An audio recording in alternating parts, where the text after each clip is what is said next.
जय जगन्नाथ। पुरी जगन्नाथ मंदिर विषय 10टी आश्चर्यजनक कथा। प्रथमे पताकार दिग।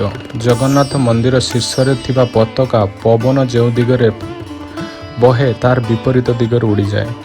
द्वितीय काठ प्रतिमा। मूर्तिगुड़िक काठरे निर्मित 90 कलबर समय नूतन प्रतिमा सहित बदला जाए। तृतीय छाई नहीं। मंदिर रे कौनसी दिगरे आपण देखिए मंदिर रे छाई नहीं। चतुर्थ महाप्रसाद। महाप्रसाद 5टी पर्यायर भगवान को परिवेषण करा जाय थाए। 56टी भोजन योग्य खाद्य नहीं यह गठित होता है। महाप्रसादर प्रस्तुति। एटा पंचम महाप्रसादर प्रस्तुति। महाप्रसाद प्रस्तुति को नहीं हजार हजार पुरोहित रांधि थांती। 7टी माटी हांडी गोटे उपर गोटे रखा जाय थाए।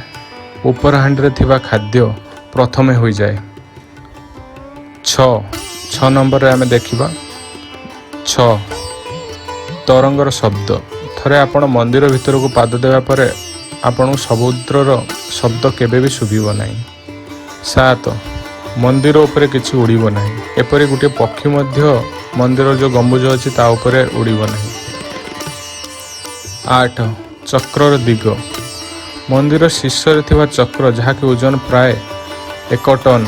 जदि आपण कौनसी पाखरे देखिबे कौनसी पाखरे आपण देखिबे यह अनुभव करिवे जे चक्र निज आड़क मुहाई थाए।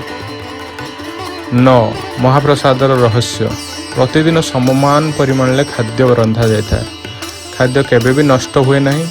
महाप्रसाद कई न खाई भी जाती नहीं। 10 स्थल समुद्र पवनर दिग। पवन पुरी रे स्थल पवन समुद्र पवन उल्टा दिगरे प्रभावित होता है। धन्यवाद।